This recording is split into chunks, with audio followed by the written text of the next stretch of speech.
ready to get chickens after a lot of preparation, and I have placed yes on the order. They would arrive in 3 weeks. After so many months of planning, it felt like the blink of an eye, but the timing was poetic. A chicken egg, I'd learned from the many books I'd read, has to incubate for 21 days before it hatches. Within hours of my order, the fertilized eggs that contained my chicks were popped into the incubator with thousands of others. Like those moms who post throughout their pregnancies about how their babies are the size of a peach or a watermelon, I'd check a chick development chart as my girls developed inside their eggs. On day 3, I proudly informed my husband, the chicks have a heartbeat.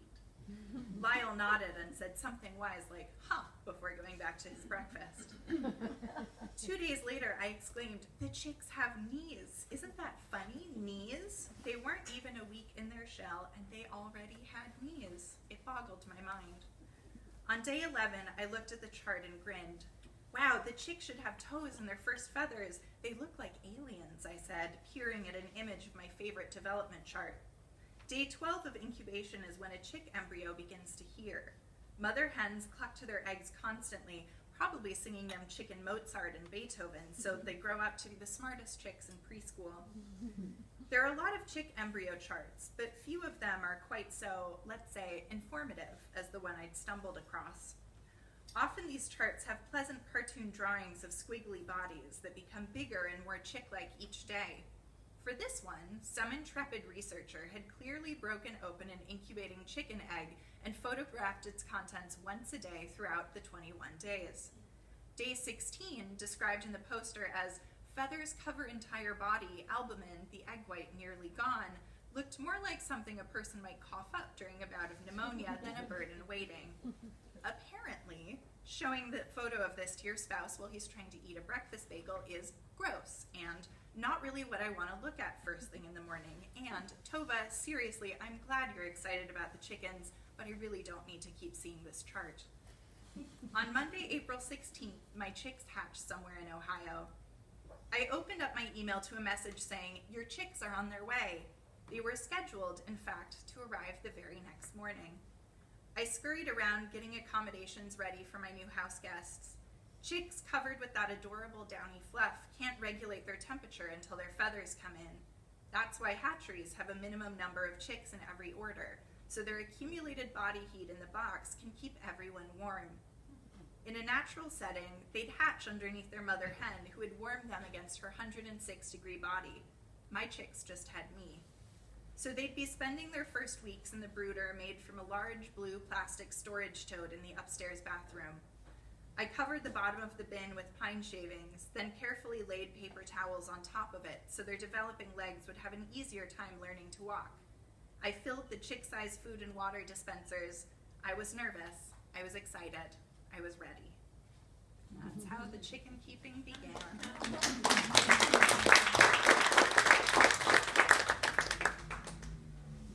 Right, I think they're on.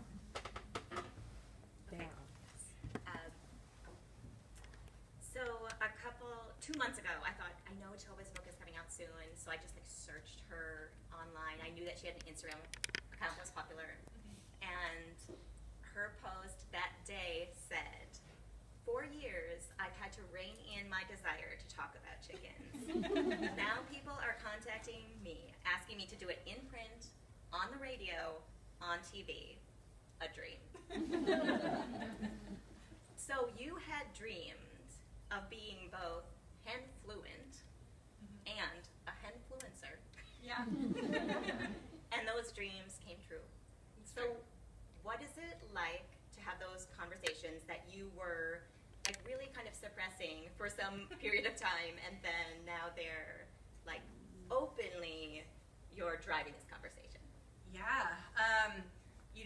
There's this very popular chicken meme. If you were on the chicken internet, you may have seen it. It's 2 pictures of swear jars, and one is empty and it's for swearing, and the other is full and it says, talking about my chickens when I wasn't asked. And I'm but they're asking me, so this is amazing. And there's that thing when you're really interested in something where you're happy to talk about it, but I was constantly looking at people's eyes to be do they want to be in this conversation with me? Do they want me to talk about something else? I don't know. And they would keep asking questions, but I was still like, I don't really know if you want to talk about chickens, or is there this just like small talk, and instead of the weather, you're like, I'll keep this going with follow-up questions. So it's really great when they're like, we have you on the books for an hour-long radio interview, and we're gonna ask you about chickens, and I'm like, great, I know what you want me to talk about, I know the deal, and I can just keep going. So that has been delightful. Yeah, I mean, I feel like just sitting up here waiting for this event to start, I heard some good chicken stories. There's good gossip. Yeah, The yeah. chicken world. Yeah. So I have this quote from Rebecca Solnit, and it says, like lawyers, writers seek consistency. They make a case for their point of view. They do so by leaving out some evidence. And I think this is like the treachery of all journalism, especially, but writing probably on the whole. And I just want to say, by way of introducing this book, that I think you resisted that truism in writing it, and you went about it like, I'm going to peel away that black curtain or walk inside that door that no one's walked into and tell you what's behind it, and uncover like a revelation about the chicken industry, so many different industries related to chickens on the whole, and I'm so appreciative of that. So my question, probably a lot of questions relate to that, but one of them is, this is a book of tremendous access and kind of illumination. What various like points of access made you so excited in writing this book? Because I know many of them made me excited. Yeah, thank you so much. The thing when you're talking about chickens, like a lot, I was just so delighted by them when I got them, and everything was delightful. Everything they did was delightful. I was like, you're drinking water. This is the best thing I've ever seen. But then you read more about it, and like the way we treat chickens as like a farm animal, not great. I knew that. I had done a lot of food and agriculture reporting for like a decade before I got chickens, and they are by far the worst treated farm animal out there. But I still, had heard so much about like backyard chickens. Like surely this is rosy, but of course, once again, it's an animal that is being raised like en masse for consumption, and even if that consumption is as pets in the backyard. And we have like puppy mills that our dogs come from. It's very similar, where when you just raise animals for profit, bad things happen to those animals. And so I really wanted to talk about like who chickens were, but they're a domesticated animal, so who they are is how we treat them and how we raise them. And I knew that I wanted that to be part of the story. So I went everywhere I could to find out about chickens, and actually the very first reporting trip I took was for the chapter on chicken training. And I sent an email because I realized people were training chickens, and I was like, well, that has to be in my book. Like, I absolutely have to go there. And I sent this nice email. I didn't even have a proposal done. Like, the book was just a little glimmer in my eye. And the woman said, no, thank you. And I was just crushed. And I emailed again and was like, are you sure? Like, I really want to come to this class. Is there any way that I can just look at it, or we can have a brief conversation, or I'm happy to tell you anything about the book. She was like, okay, fine, you can do it. So I wound up having a lot of great conversations with her and coming to the class, but it could have ended there. Like, if she had just said no and that had been a no, maybe I would have assumed all the doors would have been closed. But I find sometimes asking the follow-up, are you sure about that no, can be really helpful when you're trying to get an interview. But I was surprised. I go in the book and I visit a hatchery, which is where most chickens come from. If you're getting baby chicks, they come from a hatchery or someone's backyard, if you know someone. And I knew that because most of the birds people want are hens, and half of all chickens are roosters, like there will be some sad things that happen because of that math. And increasingly, in the agriculture industry, the trend is to not let journalists in. It doesn't behoove them at all to get like even complex, but looking at both sides publicity, like it's best if just no one thinks about this. So when I sent them an email asking if I could visit, and immediately they just said yes, I was really amazed. So often it actually wasn't the things that I thought would be difficult. I think people were just excited to talk about chickens, and there weren't a lot of people writing about them, and I think still aren't. Most of the chicken articles I see are by me still. Yeah. So the mail order chicken company, I also was shocked that they let you come to their company and see behind these doors. And why did they? I'm still wondering. I mean, I'm so curious about it because inevitably there are difficult things in going on there that you are determined to like share with the world. Yeah. So what do you think? Yeah, it's really hard to say. Tom, who's the vice president of the hatchery I went to, in our interviews, the reason I reached out to him specifically is he was very open. I had written a piece about shipping day-old chicks in the mail and the history of that. And he was the one out of the 3 or 4 people I talked to that just gave really good answers, and he would give me details. He would go and look up statistics, which are amazing to have in journalism, and a lot of the time people don't want to give them to you just for business reasons. So I think he really, he cares about what he does, and he mentioned a few times when we were there that, he thought it made them look worse to hide this part of the industry, that not all of these chicks are going to nice new homes, and there are some realities to it.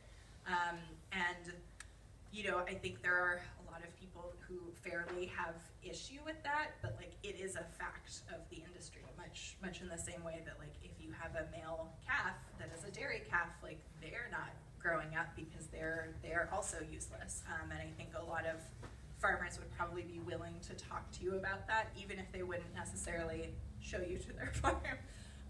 So I still don't know to this day, but I really felt a responsibility to do right by them in being that open, and that was probably one of the chapters I struggled the most with writing, because I knew this was going to be something people were hearing about for the first time, and I do think on balance, it's so much better than what happens in the egg industry. And in the egg industry, similarly, only hens are useful, all the male chicks die. So it's not good in either situation, but it is at least a level playing field between having backyard chickens and having these, just getting your eggs from any old farm. So I really wanted to be fair to that, and let people kind of decide accordingly. But yeah, I still struggle. There was a publication that wanted to excerpt that particular chapter, and I actually said no, even though it would be a good get, because I knew this is something every hatchery in the United States does. There are many of them, and I didn't want them to specifically get the hate mail that I assumed would come their way, and I didn't feel like that was fair. And I think in the context of the book, it tells one story that on its own wouldn't necessarily. Yeah, so regarding this man who gave you clearance, who showed you the tours at Tom, Yeah. I think you do a great job of showing his tenderness in his gestures, in his way of handling these chicks that are only in his life for one moment of time. And also his weariness. I mean, there is a responsibility that he's bearing for these animals. So I think, yeah, somewhere in there is the complexity that he wants to honor about the whole industry. And good for you for thinking of that, about the email, because I'm not sure, I would have thought that far ahead to know that, that they will be punished for what is a universal practice. And also, regarding the practice, there's this we can kind of gloss over this fact of and half of them died, and half of them died. Mm-hmm. But the moment that we say, but how do they die? Mm-hmm. It becomes a lot more difficult to turn away from it. Mm-hmm. And I think that's an important act of exposure and just like truthfulness to put that out into the world. So in reading the book, there's like you touch on this, you do an essay or a magazine piece maybe on U.S. Poultry Service, and then you get some responses that are like, whoa, this, you're getting feedback, and it sort of makes you do something like bigger, or it kind of like gives you this, I'm sure it led in some way to the book, but like maybe talk about that, like the sharing, the reciprocity, like getting feedback and having that inform your work and what you're willing to go deeper on. And also, like, connected to that, the impulse to share, because you've got this successful Instagram, and I think it kind of ties into that somewhat gruesome development chart where you're saying, oh, but look what our eggs are doing, look what's happening, and there's this impulse to share when you care for something, to like broadcast this to the world. And where does that come from, and was it surprising to you to have that impulse? I think I've always had that impulse. I was always like in middle school when YouTube like didn't quite exist and there were just funny flash videos. I was always the one that was like, all of my friends, you have to see this thing because I think it's great and I want you to also think it's great. And I think that's a lot of journalism for me, and the appeal of it is I found out in like an intro to journalism class, we were just doing some assignment, and I was writing about bed bugs in New York because that was a hot topic at the time. So I called the person at the Natural History Museum who was the bed bug specialist, and I was like, this will never be published anywhere, but please tell me about bed bugs and your work. And he did, and I was like, this is amazing. I can just have a question and go to the people who know the most about this, get all of my questions answered, turn it into a nice little story, and then tell everyone about this thing that I was curious about. And that was kind of what got me hooked on journalism, and I think that is still the appeal of it. And I'm very concerned with feeling like things are right, or like I know the truth of something, and so you do get reader emails as someone who writes online, especially as like a woman who's writing things online, and many of them are silly, but sometimes you do get people that are like, you got this thing wrong, and I'm horrified because I don't like the feeling of getting things wrong. So when someone emailed me after I wrote this piece, like, isn't it amazing? Baby chicks are shipped through the mail, and she was like, actually, no, it is not, and here is why. And I hadn't really thought about that before because it had been going on for 100 years. So I was like, surely they have worked this out. So I, just thought more deeply about it and wanted to get answers to that question and go visit the place where they come from and get those answers for myself. So I think that felt very natural to me that, like, of course I would do that. And I don't think I really had a book in mind at that point yet either. I was just like, I want to find out if I'm right or not right, because I have this like weird pit in my stomach until I know. This is reminding me of a couple things. I want to come back to journalism for sure. I'm very interested in like the difference between this long form piece and magazine writing. Huge, seems like a huge like difference in practice. But I'm thinking about how maybe in the acknowledgements you say like, oh, my husband who always knew I had a book in me from the moment we had our first date, which is like very interesting to me. I'm like, that's so interesting. How did he communicate that to you? And also how his official stance, which comes out in your reading, is like, okay, I can see that someone's going to have to be like holding back a little bit. Someone's going to have to, like, officially going to have to be detached from these chickens. And it's me. So I just think, like, I think there's, like, these glimpses of just that relationship and also his, like stepping in to, like, do difficult things or, like, recognize when there's, like, roles for him to take. So what is that, like, the dynamic of, like, sharing chickens but really having it be your project? What do you, how does that work in your everyday life? Yeah, well, Lyle is at home with our chickens right now while I'm on book tour, and we had some like 90-degree weather in Portland, which is a little hot for the ladies, so he had to go supervise them in the yard, so the hawks can't eat them, and just like spent some time with the chickens, and then sent me pictures of them. So he's objectively a very good husband. I appreciate that. I think he has always been supportive of whatever I am interested in. Like writing is one of those things, but then chickens became one of those things. So it's like, okay, Tove loves the chickens, so I have to make sure these chickens stay alive or she will be unhappy. So he is not as into the chickens as I am, shockingly. But he does. It's funny, I'll hear him talking to other people about chickens, and he can like spout off all these facts now because I've just been talking about them for 5 years. And I think it would be really funny if someone gave him one of my interviews instead to see what he would do, because I think he would do a good job at this point. But yeah, in the book, one of my friends described the way I wrote him as kind of like the straight man to my chicken obsession, which I think is correct. He's like the everyman that's like, chickens, really?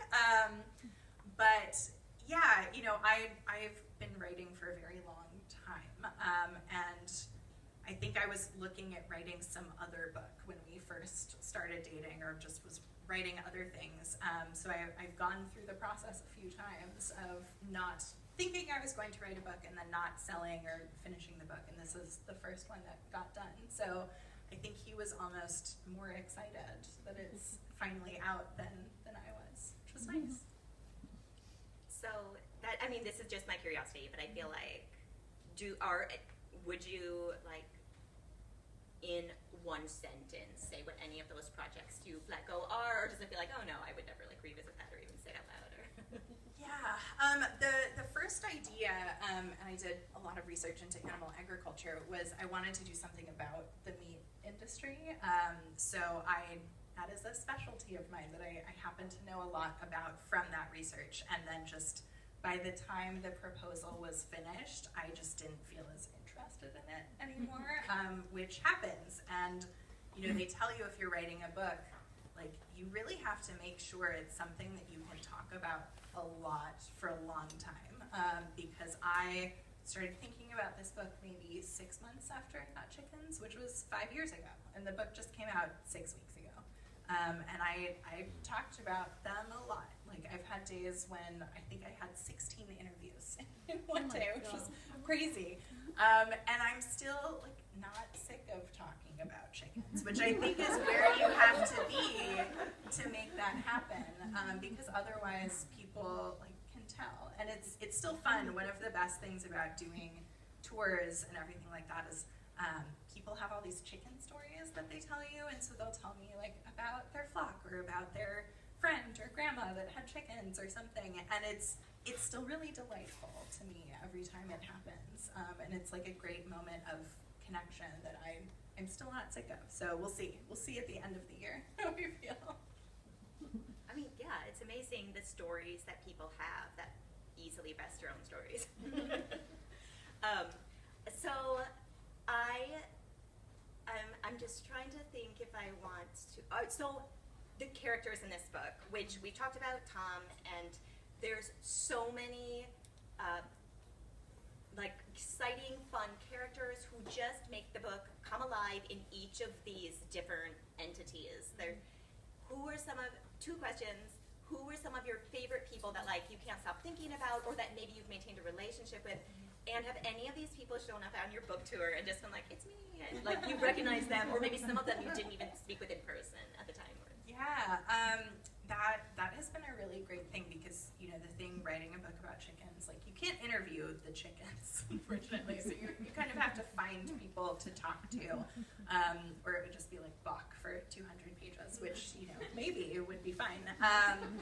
But I really wanted to look at the different ways that humans and chickens interact, and so finding people doing different things with chickens and seeing how that changed both our relationship with chickens and also what I could explore about our understanding of them was very important to me. So Like I talked about that chicken training chapter where people are like clicker training chickens to do obstacle courses, which was delightful. So I think about that all the time, just like chickens weaving through poles and like around a little hole. It was amazing. But, you know, and I use that to talk about like chicken intelligence, because there's this idea that they're bird-brained, and then it's like, no, they can actually do many things. So here's a scene that will show us that and be a lot more fun than me just giving you a lot of facts from things, which I also do, but I give you a little sugar to help the medicine go down.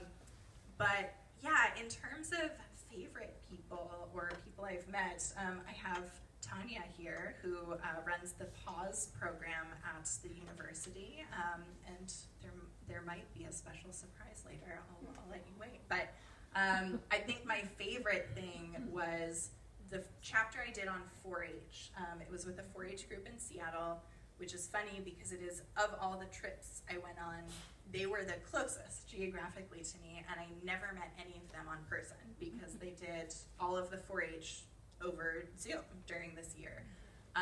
So I met all of them through Zoom, and that was it. And I did my event in Seattle a couple of weeks ago, and they came out to that, and one of them, Sophia, who I talk about more, she's like more of a character, I guess, but she came up to me and I almost didn't recognize her at first because she was, I think, like 12 when I saw her on Zoom, and now she's 14, and it took me a second, and I've never met her in person. And it was just so delightful to see her. And Kathleen, who was a senior in college, is now at NYU, so she came to my event at the Strand, which was also just like so nice to see them, and especially when you have kids and they're older and they come to the event, it was really like touching, especially to meet them in person for the first time. And what about, so followers, were there like followers at some of these events? I can imagine that, like, your first inspiration was these backyard chickens in Brooklyn, so you're there at the Strand. Yeah. And, Yeah. or do you ever go like, hey, are there any followers? You know, people will usually in the signing line, they'll say like where they know me from, which is great. And I have met some people who, like, the thing about having a chicken Instagram for 5 years is there are people that know stories about my chickens from like 5 years ago and know all of my chickens. And they'll be like, I remember when Emmylou flew on the roof. And I'm like, yes, you did.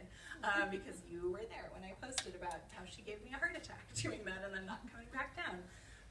So usually people do introduce themselves or say, you know, I heard you on this thing, which is really fun. And sometimes it's just like, I have chickens and I saw you in the newspaper and I had to come, which might be my favorite. So yeah, I'm pleased that, like, it's hard to get out of the house. It's much easier to stay home and not leave. So anything that inspires people to, like, not just buy the book, but actually leave their house to come hear me talk about chickens, I just, like, thank you all. This is amazing. Yeah, that's a high bar in this day and age. So I agree. Yeah. You all did it.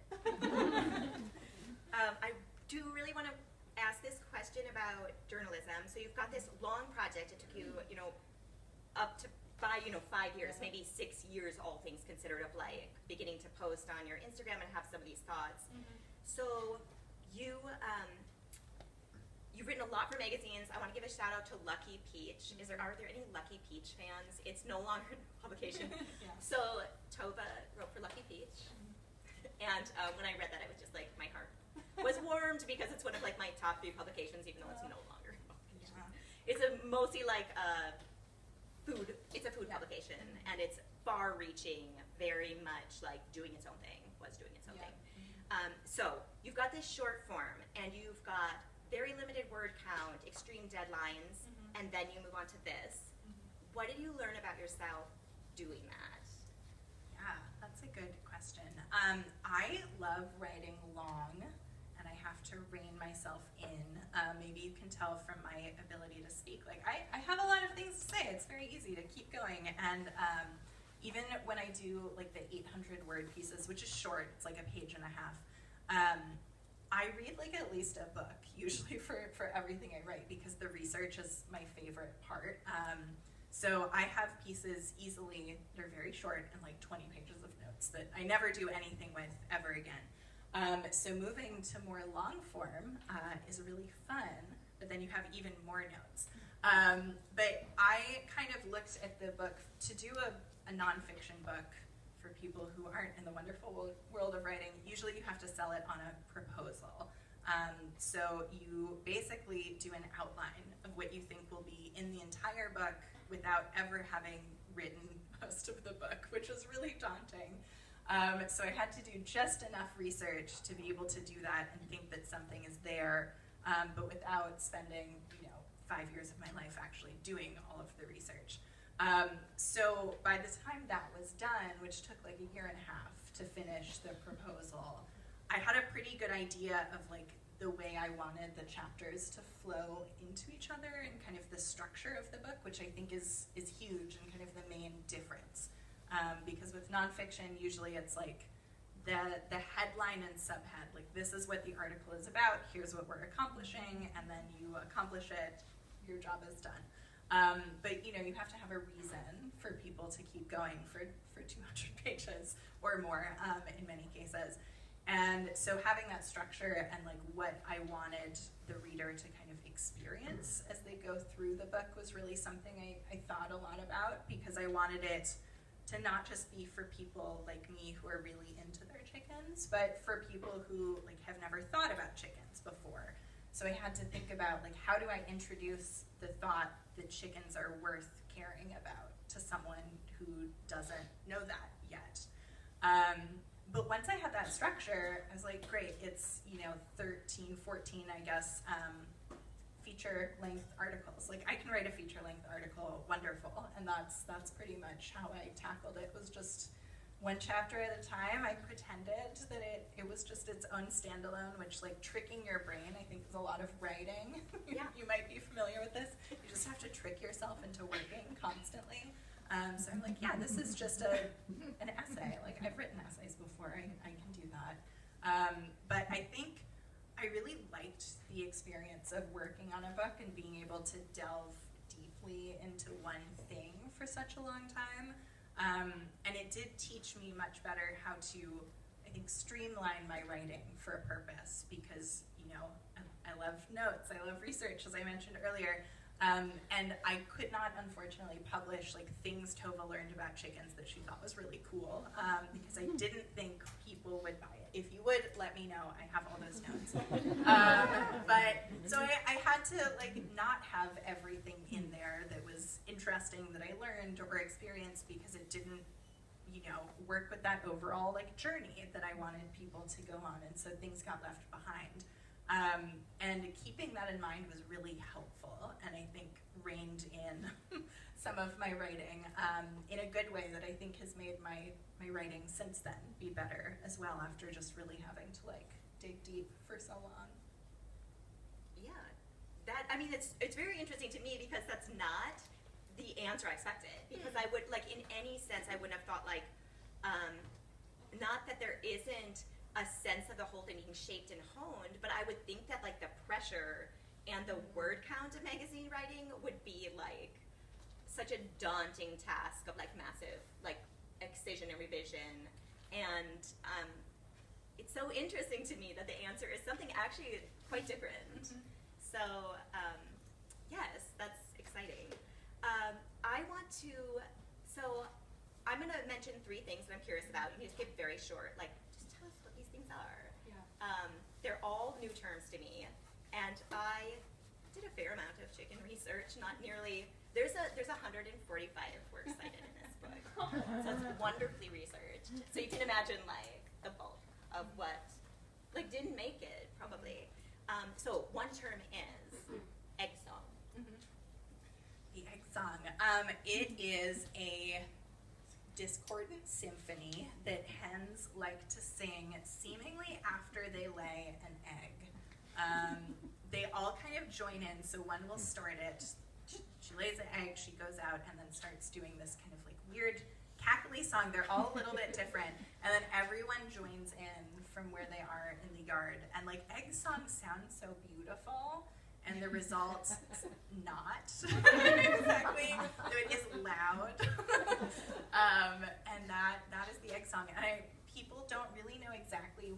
why they do it. Like, are they, commiserating? We just laid an egg. That was a lot of work. Like, yeah, I know. I just did that earlier. Or like, are they trying to draw predators away? People have a lot of theories, but they don't know. But that's the egg song. You go, girl. That's my theory. But it's funny because we had chickens, and I never pieced together that.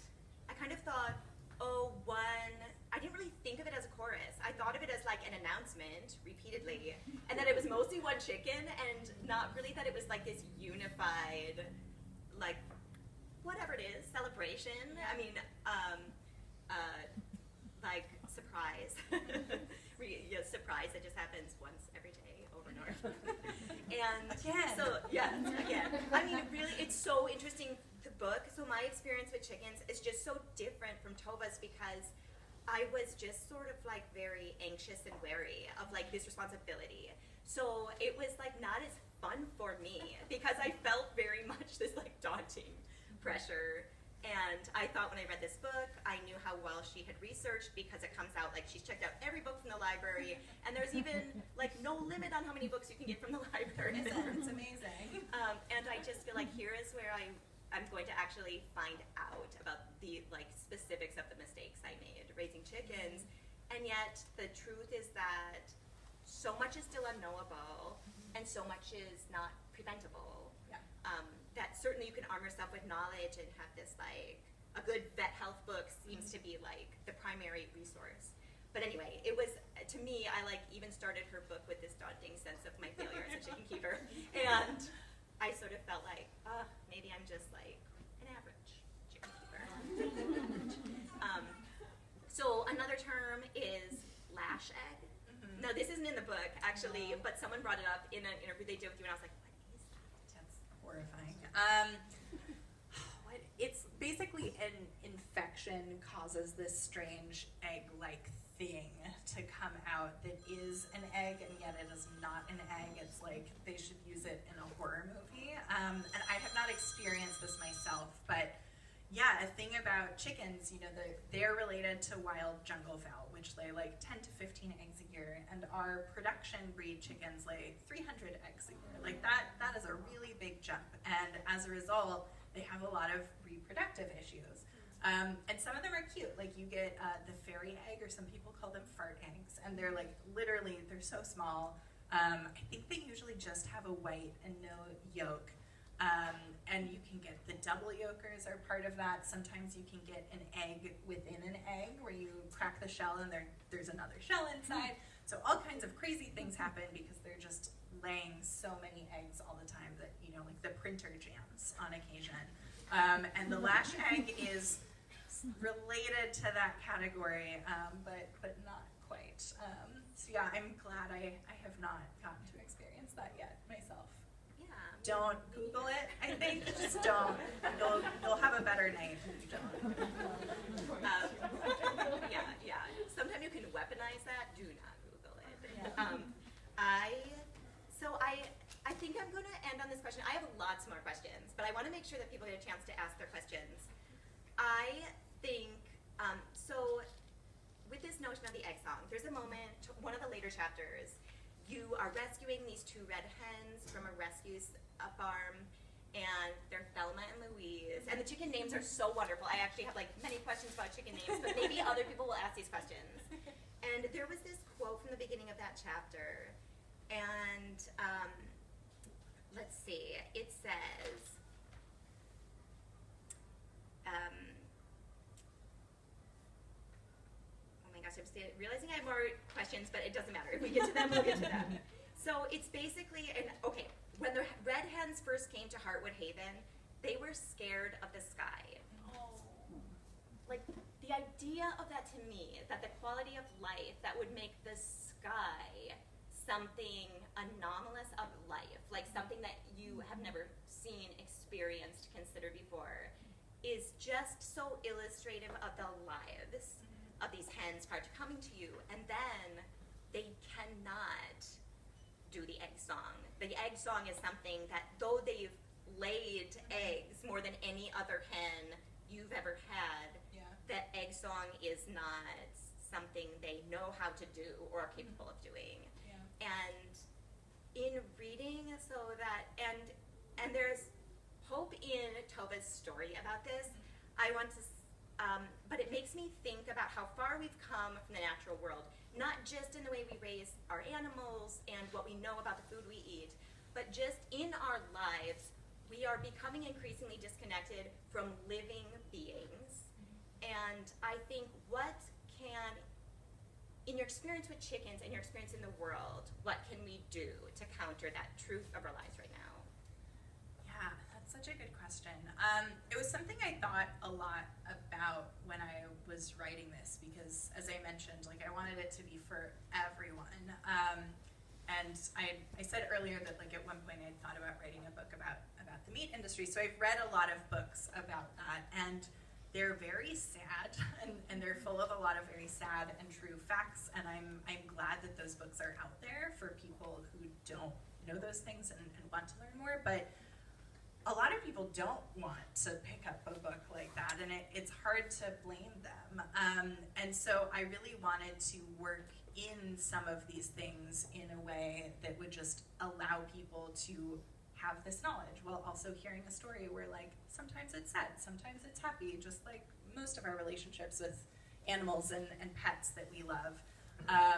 So my goal was just that people by the end of the book, if they make it all that way, like, they will have an understanding of who chickens are and what we have given them and what we have taken away from them, and kind of what they would do if left to their own devices. Like, they love, bugs and dust baths and laying in the sun, and we don't allow any of those things on industrial farms. And I think there's really something to be said for giving people actually the knowledge of, like, what industrial agriculture does to animals, and then they can make their own choices from there. But so many of us don't even know, and I think that part is really important, and was important to me, because we kill like 60 billion chickens a year for food. Like, it's so many. There's so many of them. They're like, the next most populous bird species is a sparrow, and there are like 1.5 billion of them alive. Like, chickens just really are so much of the birds on this planet and the bird life, and yet most people don't know anything about chickens. So I wanted to change that, because, like, how can you care about something that you don't know, and how can you love something that you don't care about? So yeah, absolutely. And I think even if you have to trick yourself into caring or pretend I actually think you can pretend to care long enough to care. Yeah. And then you're set. Yeah, I like that thought. Do people have other questions? And if they don't, I can certainly take over. I came in on your interview when you talked about interviewing Tom Watkins. Mm-hmm. How did you get him to reveal some of these things, or even approach him? Because when he does this, and I've met him too. Oh, okay. And when he does his Facebook lives and Instagram lives, and people talk about that, what do you do with the rest of the chickens? He never answers. Interesting. Yeah, we talked a little bit about that earlier, but he was just really open with me. So what was his purpose then in answering you? Yeah. If you were not going to reveal. Yeah, I cannot say why he did, but yeah, he just, I was there. I think he trusted that I would at least be fair about the way that I showed it, maybe because we had talked enough about it.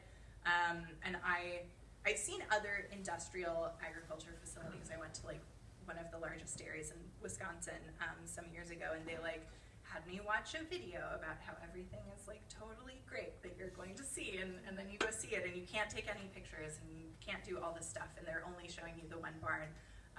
But even there's like the giant manure lagoon right outside, and my clothes, like, until I washed them, just smelled so bad. And there's some things you just can't get away from with that. But yeah, I could take pictures, like I could ask questions and he would answer them. When I had a question about like how many chicks are going out today, how many eggs were in the incubator, he like pulled up a spreadsheet to show me. So why, only he can say, but yeah. But But you know, because I asked the same question actually, and it makes me think of this. Let's not assume that the people inside of these industries don't want an uprising. I mean, you can be a part of a system that you're very much not completely complicit in, that you would love to see change. So if I could see a motivation that is, yeah, by all means, get a rallying, get a reckoning going, change legally the system as it needs to be changed. Then if my prices have to go up to have a more humane method, or at least everyone, you know, it's like, I mean, I think it would, if you change industry-wide, you're more able to honor perhaps a belief system or something. So I can see a motivation. I'm not saying that's his motivation, but I can understand where that would be a motivation within the industry. Yeah. Other questions? Yes. I have a question, and then I have a follow-up question. Great. The question is, are you a vegetarian? And the follow-up question is, how many times do you get asked that per interview or reading? You know, I think you're one of the few people that have asked me that, certainly in a reading. So I don't eat poultry at all, and I would like to be more vegetarian and struggle with it a lot. Partially just like dietary things. I have like an allium intolerance, which makes vegetarian food really fun. But yeah, I think like the way we treat animals in industrial agriculture is just bad and should be better. And I don't feel, my body starts not feeling good if I am not eating some of those things sometimes, but I like morally also don't feel good. So it's something I just like struggle with, and it's kind of a choice that I make or don't make every time I go to the grocery store or get a meal, and that's kind of where I'm at. But yeah, I have not eaten chicken before in the past when I was doing this other book project. I was like, this is bad, and there are no good options here. And I also think that a lot of the dishes I like most that are chicken dishes, it's really the sauce. So it's like, yeah, you can get orange sauce on tofu, like amazing, done. Ketchup on something. So that has been a rule of mine for a really long time, that if what I really want is the sauce on the meat dish, then like don't have the meat, just eat the sauce, and it's wonderful. But yeah, it's hard, and I think everyone comes from such different places that allows me to have more like grace, I think, when I'm talking to people about like where they've decided their decisions make sense, because also there are just so many things to care about, and being alive is hard. Like feeding yourself 3 times a day is insane. I think about that every time I have to make another meal, and I'm like, how am I here again? This is crazy. I don't want to spend my time this way. I think it's difficult, and I think I would like it that I would like to be able to eat without feeling like I am betraying my ethics, and like, why is that so much to ask, I guess. Was there a follow-up? No, I answered the follow-up. Oh, yeah. Okay. Yeah. Because in the book, you have this moment of like, and I'm no longer eating chicken. Yeah. And I wrote a book that had a lot of chickens in it, and ate chickens while owning chickens, though I was always a very light meat eater. It was kind of like, I don't really buy or prepare meat, but I will eat it. And which drastically cuts down on how much meat you eat. And then a couple of years, maybe 4 years ago, my sister watched the movie Okja. I don't know if anyone, I didn't watch the movie, but spurred by this movie, she decided to stop eating meat, and I just did it in solidarity. She was going to do it for a month, September, many years ago. And then it was like, oh, it was actually very easy for me. Nice. Because so it just, and I remember like Tove just said, so every time I go to the grocery store, I make that choice over and over again. Like, am I going to eat meat? Am I not going to? What's it going to be? And I love not making those choices, which is part of the reason I love it, is like, oh, it simplifies my life drastically. Yeah. But anyway, yeah, it's interesting that we both had a similar journey of like, yeah, we eat chicken and we have chickens. And I do think there's something to be said too for like, if you're already eating, say like 1 pound of meat a week and you go to 0, like that is a difference, but it's not the same difference as like 10 pounds a week to even 5, you know? So there are things you can do that make a difference without it being this all or nothing. And I think that often gets kind of lost, so, yeah. Yes? Yeah, tell us about the chickens that you have now, how many do you have, and their names? Yes. So I have 8 chickens right now. This is my least favorite question to answer. No, that was a joke. I will probably be getting more in the fall when I'm actually home to hang out with them. But I still have Peggy, who I talk about in the book, and she's one of my very first chickens, and she's still like the head hen of the flock. And then I have Emmylou and Loretta. I have Rose and Blanche, who are the newest, and they are little Cochin Bantams, so they have giant bustles, and they're so cute, and watching them run is like the highlight of my day, because all chickens kind of waddle when they run. They think that they're very elegant, and then they like waddle everywhere. And This is one of them running around. that's Emmylou. Okay. There's Emmylou. She's different. She's a special lady. And then, gosh, Olivia and Phryne and Scully, and I think that might be all of the chickens. But they all have name themes that I like to do in a group. So, yeah, the Mad Hens, the ladies of Mad Men, were my first theme, and then it went from there. Yeah. Other questions? Yes. Where is regenerative farming in relation to the answer to industrial farming? And then, Yeah. is there an opportunity for scale, in your opinion, with regenerative farming? And then also, where's chicken in the circle of life of regenerative farming? I'm not an expert on regenerative farming, but I will say that one of the problems with changing any kind of like agricultural system is that I believe, I was recently reading this, like for the climate, there are certain things about industrial agriculture that actually make it better, because you are putting a lot of animals in a small space and then feeding them as efficiently as possible, versus say we take even half of the number of animals we have now and suddenly you need land to support all of them. That's like all of our forests are gone, all the marshes are gone. Like it just takes too many resources if we are not farming them separately. So I think that's a common problem, even though welfare-wise, like obviously it's much better. And I think the answer is just we can't have everything, and people keep looking for solutions that will somehow like allow us to keep consuming really like everything the way that we are doing, and that's just not possible in a sustainable way. So I do think that the trend of people eating like less animal products is just like a good one for the planet, and also for workers. Like it's really bad for workers. The chicken industry is like terrible for the people that work there. It's all contract labor, which is very similar to like sharecropping, and yet it still exists in 2023. Like I don't think anyone likes the systems that we have, except for the people that are profiting from those systems. So I think looking into other solutions is certainly like a great thing to do, but I think ultimately, regardless of where we wind up, it's just going to be like we have to do less, and things might cost a little bit more, especially if we are going for products that take so much input like animal products do. So yeah, I hope that answers your question a little bit.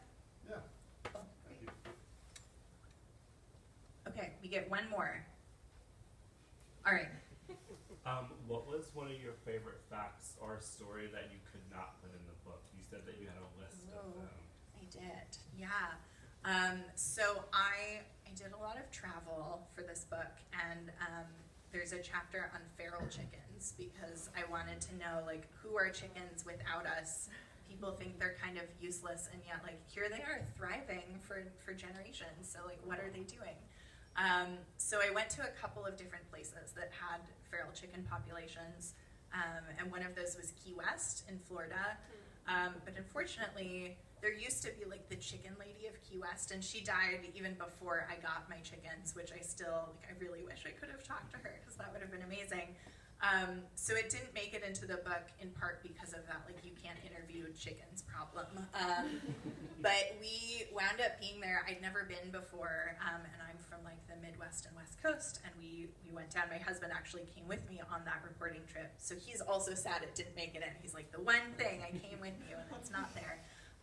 But a hurricane came through, and I have never experienced a hurricane because I do not live in the southern United States. And I was very worried going to the very tip of the Keys during a hurricane, and like frantically texted a friend from Florida and was like, I know this is a dumb question, but am I going to like die if I go to this hurricane? Should I turn around? She was like, you will be fine. So we went, and the funny thing was I got to see all these chickens preparing for the hurricane. And I thought, you know, it would kind of be like a Wizard of Oz situation of just like chickens everywhere. And they were fine. And as the winds were picking up, we went out, you know, before the storm was bad, and then after it was like safe-ish at least. And without fail, they all kind of hunkered down, they faced into the wind, and they just rode out the storm, and they were fine. And when I was walking around after it subsided, I thought I was going to see all these like, you know, chickens that didn't make it through the storm, and that didn't happen. And it was so amazing to me that these things that we created that are like such a product of us that seem so useless, like they can get through a hurricane outside and they're fine. And like the baby chicks were fine. The mother hens took care of them. So I think about that a lot, even though it just didn't quite work for the story. But yeah, so chickens and hurricanes, they do okay. Well, thank you so much, everyone, for coming. Thank you to Jackie. Thank you, all Tova, of your great for questions. allowing me to do this. Yeah, I read her book, Brood, before it came out, and I loved it so much. The chickens helped me do like a giveaway for it, so I was so excited when I found out that she was in Minneapolis. But yeah, we will be signing books over there, and my special surprise is, I don't know how many people have read the book, but we talk about the PAWS program at the university where they bring all of these different animals in for therapy for the students. And Tanya has brought one of her therapy hens to the bookstore, and she's right behind, and she's very well behaved, which is why you didn't know there was a chicken here this whole time. So if you have met a chicken and you want to see a chicken again, if you've never met a chicken, she is delightful. So yeah, thank you so much all for coming.